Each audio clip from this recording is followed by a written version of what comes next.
isang negosyante sa Pangasinan na nagbo-volunteer na magpulot ng mga basura sa beach. Na-inspire daw kasi siya matapos mapansin na mas maraming nalalambat na basura ang mga mangingisda kaysa sa mga lamang dagat. Panoorin natin sa report na ito. Sa kuwang ito ng uploader na si Mac Hevogakad habang kasamang pamilya sa Lingayen Baywalk sa Lingayen, Pangasinan, natsyempohan nila ang bagong daong na mga bangka mula sa magdamag na pangingisda. May mga nahuli naman silang isda, pero nagulat si Mac na mas maraming nalambat na basura kaysa sa isda.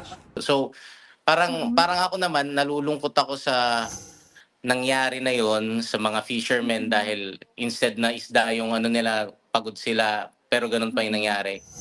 Kaya simula ng umagang yon ang reservoir operator by night, volunteer trash picker/collector by day agad kinabukasan. Inaaraw-araw na niya ang paghahakot ng sako-sakong basura sa tabing dagat ng Lingayen. Ilan sa mga napupulot niya sa beach ang mga basag na bote ng alak, plastic at food wrappers.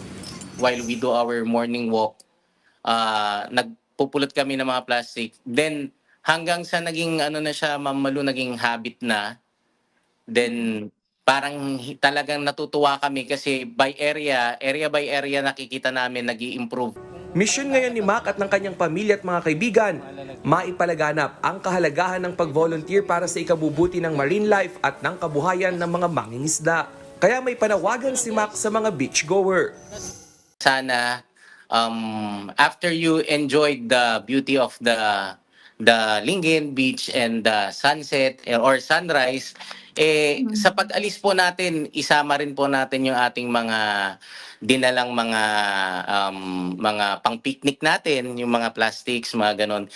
Parang practice po natin yung yung clean as you go. Parang pasasalamat na natin sa kalikasan. Nagbabalita mula sa Frontline, Rainiel Pawid, News 5. Mga kapatid, Ed Lingaw po, maging maalam at may pakialam sa mga napapanahong balita sa ating bansa. Para sa mas malalimang pagtalakay at paghimay sa mga issue at headlines, tumutok lamang at pag-subscribe sa social media pages ng News 5.